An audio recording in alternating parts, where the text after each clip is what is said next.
Welcome to another virtual author chat at the Poison Pen Bookstore. I'm John Charles, and today the Poison Pen and I are delighted to welcome back virtually author Megan Chance, whose new book, Glamorous Notions, will soon be in bookstores like the Poison Pen in January. We do have copies on order at the Poison Pen. If you'd like us to hold one or put one in the mail, just give us a call or go online to the Poison Pen and we can reserve this fabulous read. Now I'd like to welcome author Megan Chance. Thank you for having me. I'm delighted to be here. Thank you, Megan. My first question for you is you wanted to be a writer from early on, but your own career path took some twists and turns. What can you tell us about Megan before you actually published your first book? Oh, well, yeah, I wanted to be a writer from the time I was very young, and I always intended to be. And then when I got into college, I took a composition and drama class, and I was used to writing papers, overnight and getting straight A's. And the professor gave me a D on the paper.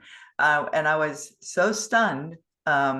That I decided I wasn't going to be an English major anymore. Now, keep in mind, I'm 18 years old, right? I'm pretty Oh, and pretty arrogant, and it just I was so shocked. So I went into broadcast communications instead, which was actually a very smart thing for me to do, because I think going into journalism in any way as a writer really teaches you how to write and going into broadcasting, where I became very weirdly a videographer, a news photographer, for TV news, only because it happened to be the position that was open at the time after I had done my internship as a production assistant. It ended up meaning that I was seeing people sort of at the best and worst moments of their lives. And as a writer, that also was very valuable. I was not, I don't think, a genius photographer. I, I sort of remember sitting around with the other photographers one day, and they're all discussing how the lighting should be in this theater where we were shooting concerts. And I thought, boy, I really don't care. And that was my first clue that that wasn't really the profession for me. So the news department I was working for at the time decided to pull up stakes, and I took the opportunity to go back to writing. And I took a job as a waitress and worked on writing and selling a novel.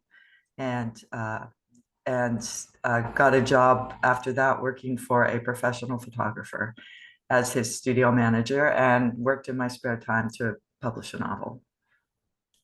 Your first book was published book was A Candle in the Dark, is that correct? What was it like getting that into print? From the time I decided I wanted to be a published author until I actually was 8 years and six full manuscripts. A Candle in the Dark was my sixth manuscript that I had completed since I had made that decision. And so I had been getting a lot of really great rejections. And I think what happened, well, I know what happened was I finally kind of made a decision that if I was never going to be published, what would I do? And at that point, it was like, well, I can't really stop writing. I really love doing this. And so I'm just going to tell a story for myself, a one that, is going to speak to me fully. And I just sort of ignored all of the things that I had been taught, because at the time I was writing historical romance. So it was ignoring all the things I knew about romance. And I wrote a story about a pretty difficult love story between a prostitute and a unrepentant alcoholic. And it was a story I wanted to read. It was a story I really loved writing. And I had sort of no thought that it would be published. And I remember entering into the Golden Heart and got ratings back like, this is not a romance. This is, and it was the one that sold. And so it was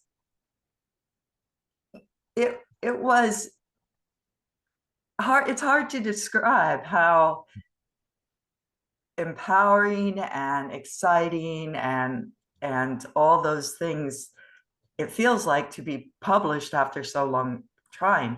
But more than that, it was this idea that it put in my head of you've got to write what it is you want to write. You really just can't sort of alter your vision for other people. And out there will be people who won't like what you write, and there will be people who love what you write.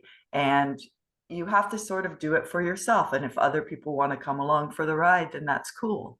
And that was sort of the lesson that I learned from that whole process.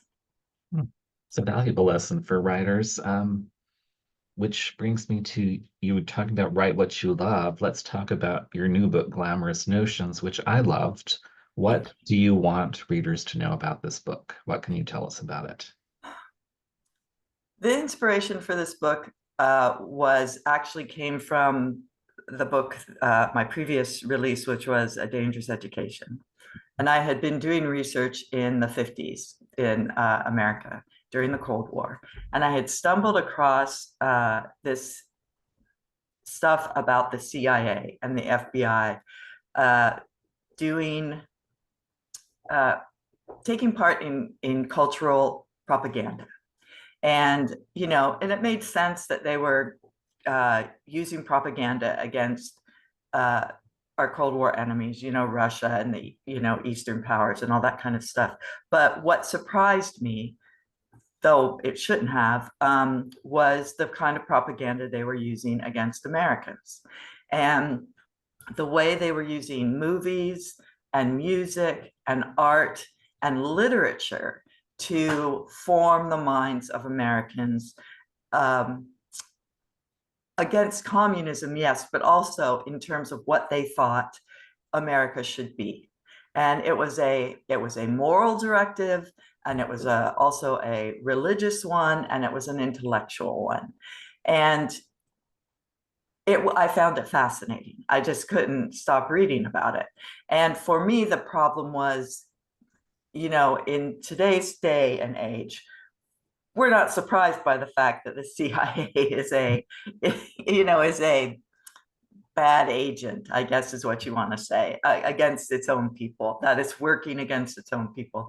So how do you write this intellectual question, which is, how do you write a book about where the CIA is influencing how people think in an age where people aren't expecting that and don't know it, and get across the outrage that they feel when they discover it, when we're pretty cynical about it right now.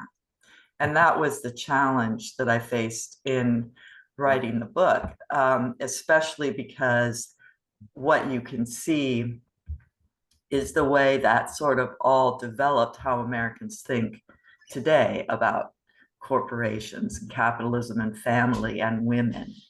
And it was a tricky novel to write. It challenged me a lot in a lot of different ways, and especially when I picked Hollywood, which was my agent's idea. It tangled me all about. It was a fun novel and challenging. Well, your protagonist, Lena Taylor, comes to Hollywood after some adventures to reinvent herself because she had a past Mhm. herself. And Hollywood really, it was a smart choice because so many people went there with one identity and emerged with another. Mhm. Yeah, it's very true. And it's interesting too at the time because the blacklist was going on for writers, for screenwriters in Hollywood. And a lot of them were writing under different names. So, and movie stars were going there and they were changing their names. And it was a place to go and sort of dissolve who you'd been, at the same time that the publicity machines in the 50s in particular were really ramping up, and they were poisonous in their much more so than in the years before, where they were also big. But the Confidential, which was the magazine that really popped up during this time, was ruthless in hiring private detectives and old cops actually who were retired and who sort of went into this, and really trying to find the secrets of these people, who some of them who came out of nowhere, movie stars who were getting popular, and trying to actively destroy them. And so having a secret past or another name was a very risky. Yeah.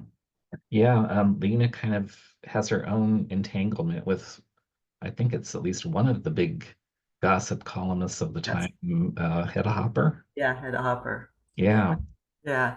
And it's very interesting because Hedda was a member of the Motion Picture Alliance for what was it? The Motion Picture Alliance for American. I've lost the name, but Mhm. Cecil B. DeMille was part of it. And what they were concerned about was American morality, both in the movies and other places. And they were very determined to root out communists everywhere they found them.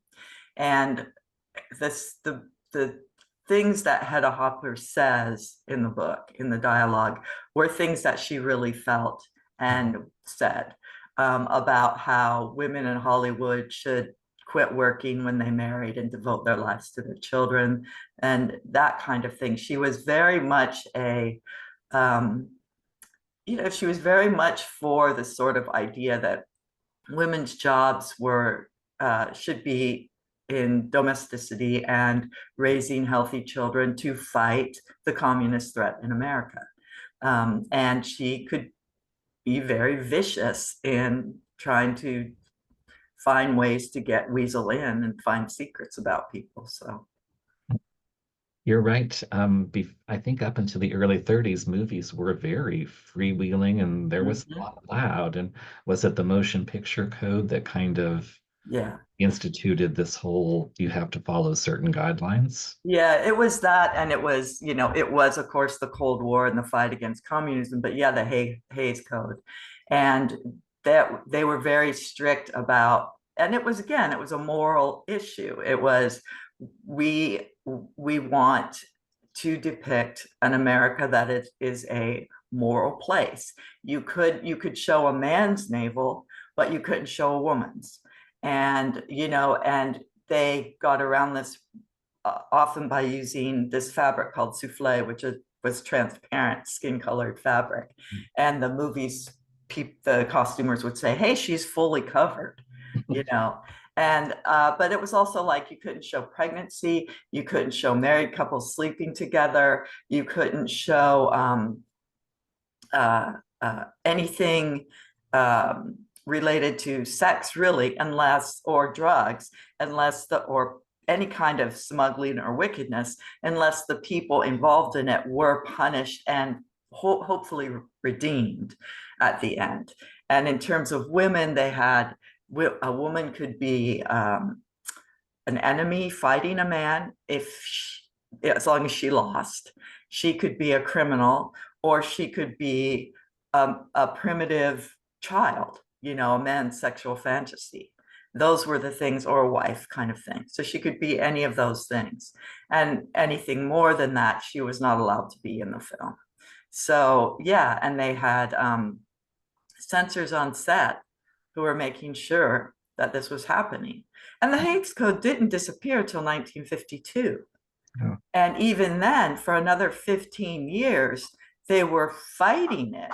I mean, it disappearing legally was one thing, it disappearing practically in what people were doing was another. And that didn't really start to happen until the rating system came up. And when was that? Like late 60s, 60. 68, something like that.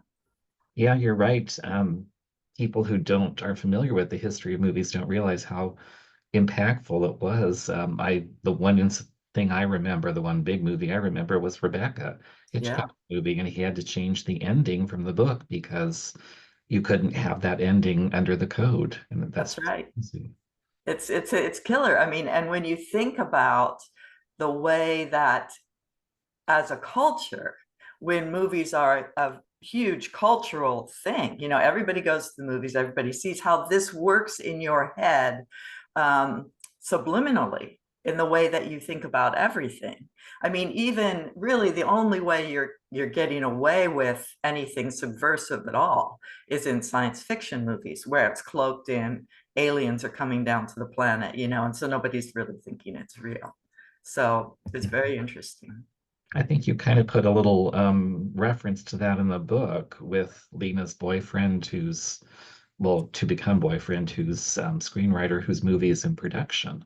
Right, exactly. And he represents, you know, the whole screen, you know, writers, um, and screenwriters, he does represent the whole sort of thing that was going on with them at the time, and uh, how careful they had to be about what they were writing, and how closely they had to stick to kind of the script of what was expected, for a movie to be, and how they could not really move out of that little narrow thing. I mean, the writers who were blacklisted, some of them were writing movies under other names, as I mentioned before. A lot of them just went out of the country, you know, and they went to England, which was much more open. They went to Mexico, they went to Spain.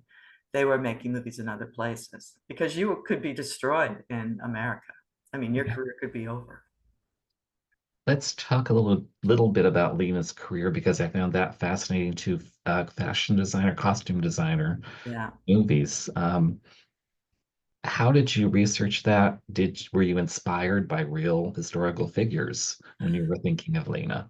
Yeah, Edith Head, of I course, is was a thinking, yeah, yeah, is of course. I read a lot about her. I read a lot about not just costume designers at the time, but fashion designers at the time, uh, particularly the ones coming out of Europe. Uh, uh, Schiaparelli, yeah, Schiaparelli. Schiaparelli and Landon and those.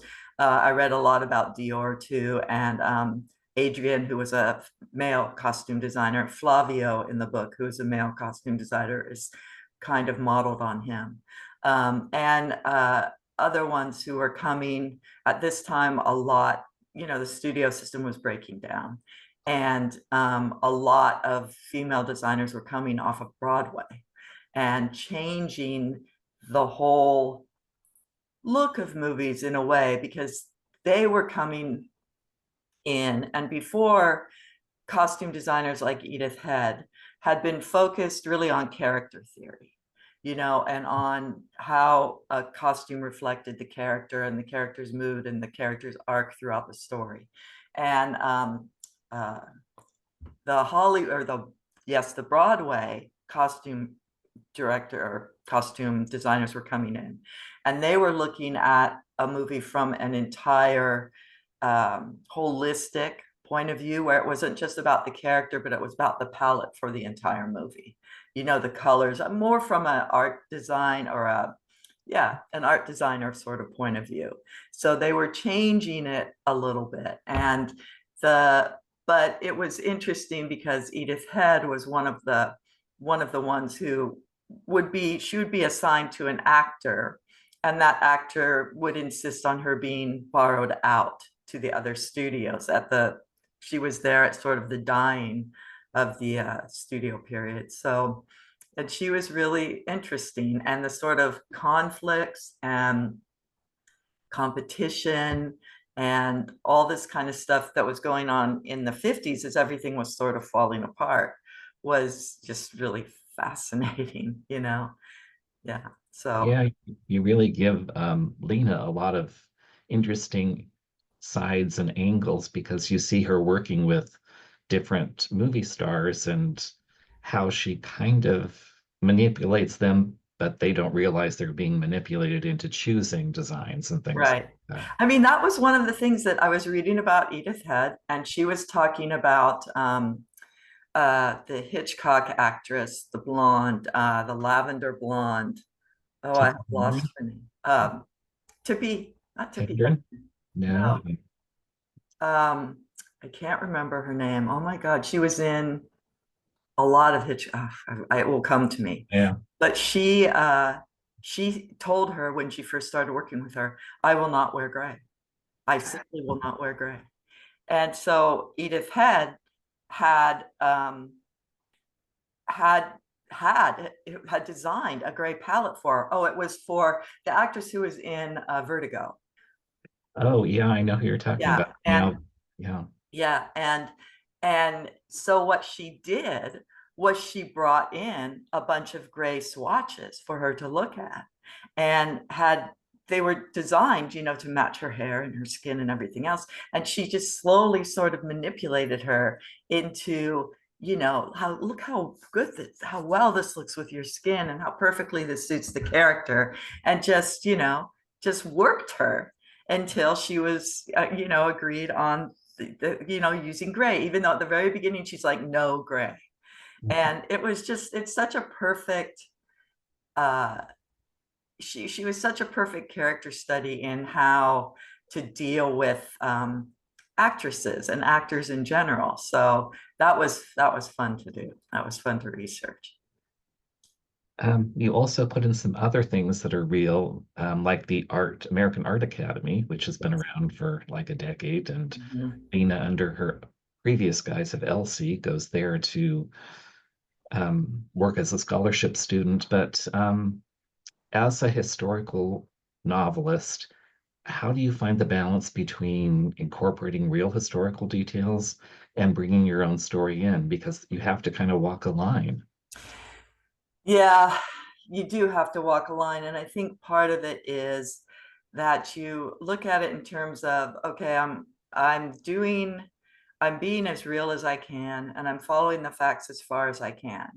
And then you have to sometimes say, okay, I need to let go of this if it doesn't make sense, or if it doesn't work completely with what it is I need to happen here.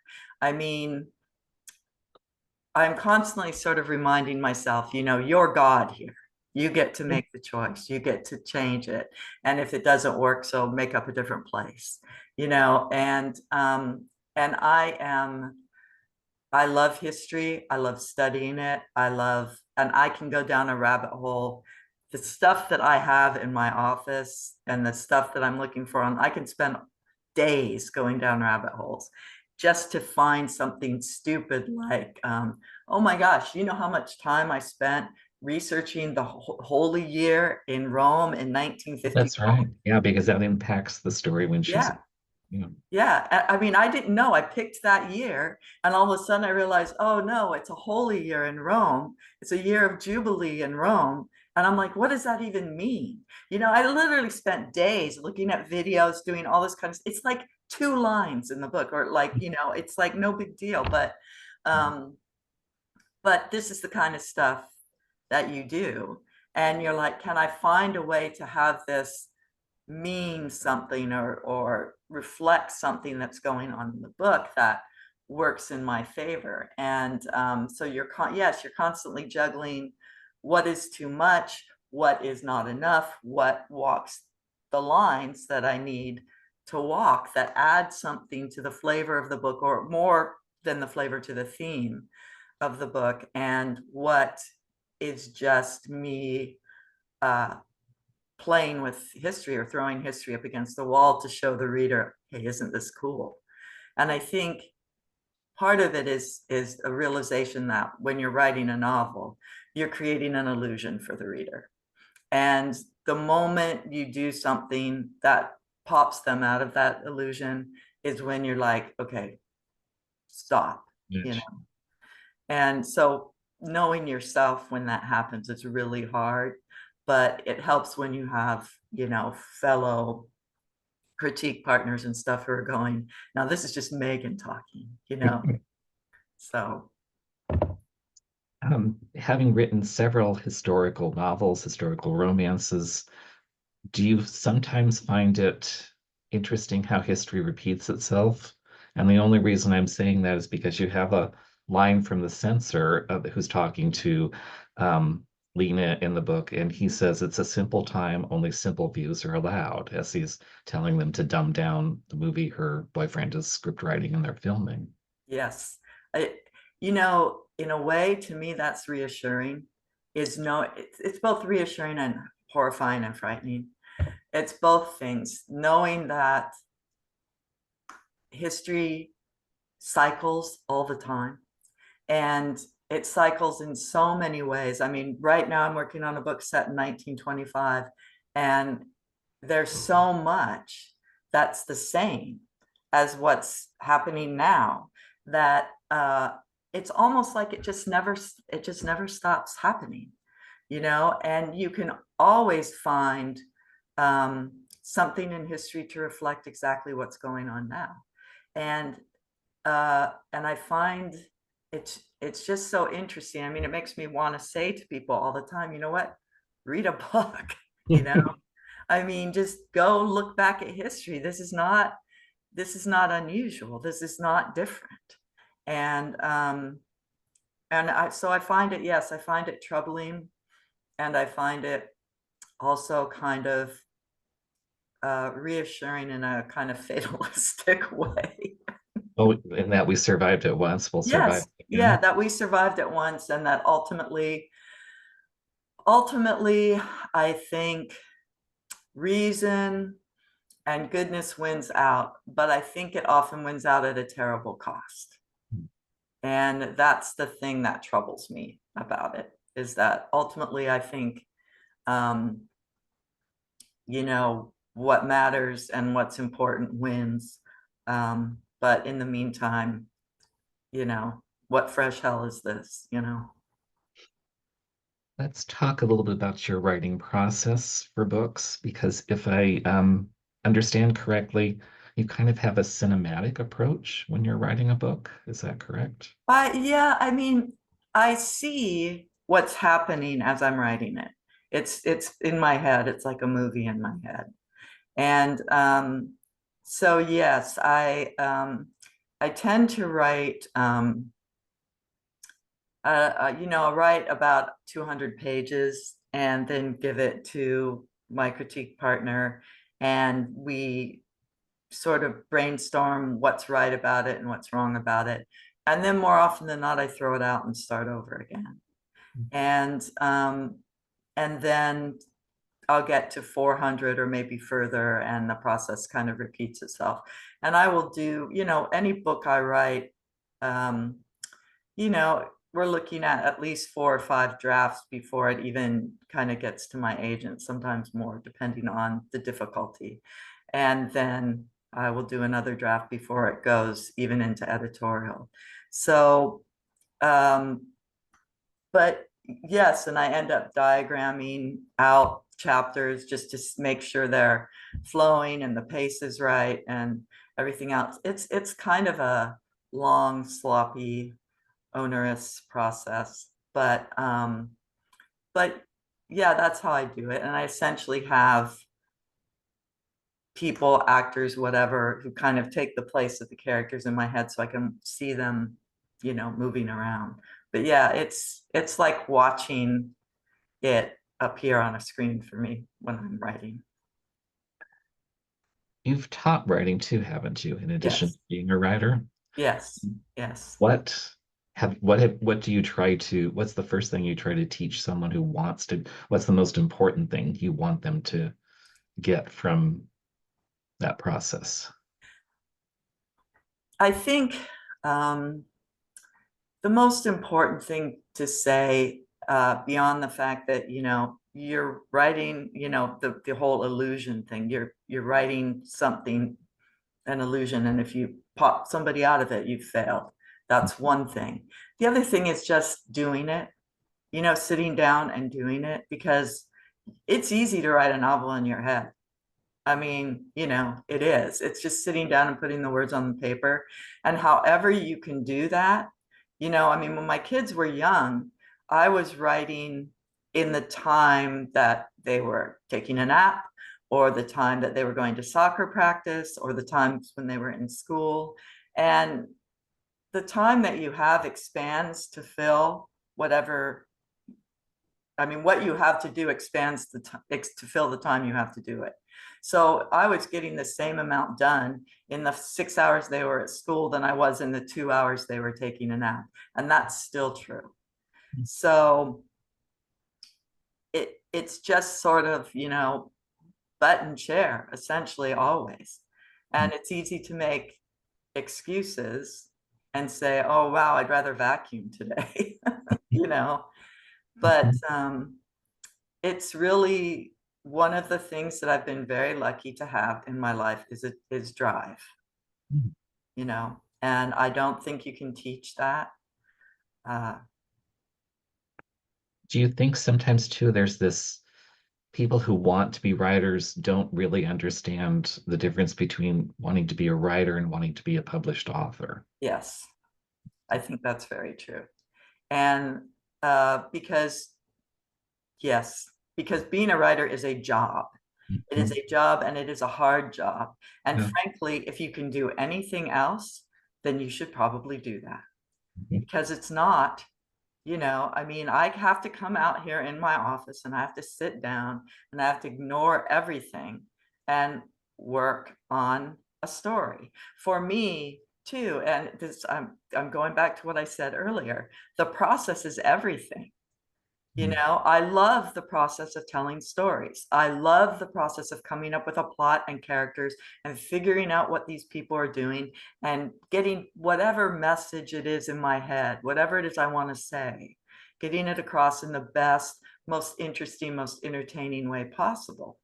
But if you don't love that process, really, it's just too hard because the rest is miserable. Yeah. You know, dealing with other people in the publishing business, dealing with the publishing business pretty much in general. I, you know, everybody, people, I have dealt with lovely, lovely people my entire career, but it's frustrating. It's a frustrating business. And, you know, what you're kind of hoping is that there's somebody out there, even one person who sort of reads your books and goes, oh, yeah, I get it. You've spoken to me. But you never know, you know. So if you don't love it yourself, if you aren't writing a book just for you, um, it's very difficult to feel fulfilled or you know, challenged or to feel like it has any meaning, you know. Yeah. I think most writers that I've heard from have said that even if they never got published, they have to write. That's Yeah, just part of their DNA. So, yeah, yeah. And I feel that way too. It's just, you know, I don't know what else I would do with myself, you know. I mean, you've got stories churning in your head all the time and ideas that are popping up all the time. I would just, I don't know, go mad, I suppose. some writers do, I think. Yeah, that's true. Let's talk about you as a reader because you're a storyteller and a writer, but who are some, as a reader, who are some of the authors, the books that have influenced you over the years? Well, you know, I have a very eclectic, weird, I read everything. I mean, I just really read everything. You know, when I was younger, you know, I was a big fantasy reader. I was a big historical fiction reader, you know, as a kid, and that trans it went sort of all across the board: literary historical fiction, commercial historical fiction, romances, Mary Shelley, Susan Howell, which isn't romance, but you know, not Mary Shelley, that's Frankenstein, but Mary uh, Stewart, Mary Stuart, Stewart, that's yeah. yeah. Victoria Holt, all of those were big influences when I was young. And when I was a kid, I was one of those kids who just read everything. If I could sit in a chair and read all day long, that is what I would do. But I would say one of my biggest influences back then, when I was young, Susan Howitch would be a big one, a really big one. And since then, you know, I read a lot.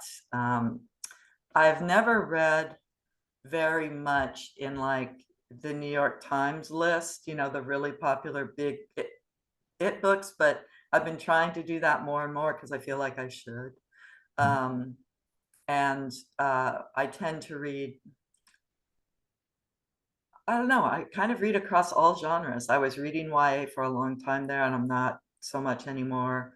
But one of my favorite books this year, besides The Women, was the Safe Keep, which I loved, and Ministry of Time, which I thought was just brilliant. And you know, and I read a lot of old stuff too. There, you know, when I get really depressed, I read old French literature in translation. You know, like I loved Balzac and you know, some of the old classics, just because the French fatalism is so reassuring to me. I don't know why. I mean, look at them. They're still, you know, Well, they've been through so much, and they're like eating cheese and drinking wine, and hey, that's all good, you know. So, but I don't know. I read a lot. I read all the time. I think that's important as a writer because you Yeah. expand your own horizons too. Yeah. Now you can say as much or as little about this next question because I know authors are kind of proprietary about their work, but you mentioned you have something in the works. Is that Yes, I have coming out, uh, I think sometime in 26 is, well, right now it's called The Vermilion Sea. I don't know if that title will change, but it's set in 1925, and it's about uh, rich people on a haunted yacht in the middle of the Sea of Cortez. And it's sort of based on William Vanderbilt used to do these. He would go on these cruises on his big ship, the Alva, and he would collect specimens of marine life on the way for his museum. And it's sort of based on that with a bunch of everything goes wrong. wow, how fascinating. Yeah, it should be interesting. It's been fun to write. Have you given any thought to, I know you have a lot of backlist and sometimes that's no longer available, bringing some of that back into print? Yeah. Actually, that's kind of a prescient question because I have been thinking about that quite a bit and trying to get some of the rights back on that stuff. So we'll see. It's been a while for some of it has been out for a long, out of print for a long time. So see about that.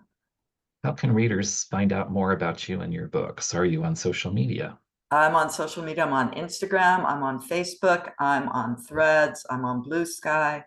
Um, and it's going to be either Megan Chance or Chance Author. It's all on my website, which is www.meganchance.com. I believe you're doing a few events for Glamorous Notions. Yes, I'm doing an event for Liberty Bay Books in Poulsbo at the Jewel Box Theater on January 16th. And I'm doing a appearance at Third Place Books in Lake Forest Park on February, I want to say 13th. I think that's right. And but that's all, that should be all up there on the events too. So Sure. looking forward to it. That's great. Time has just flown by. You've been a wonderful guest. Glamorous Notions will soon be available in bookstores and libraries near you. I want to thank Megan for taking time to talk about her work and thank everyone for tuning into another virtual author chat at the Poison Pen Bookstore. Thank you, Megan. Thank you, John. I really had a good time. I enjoyed talking to you.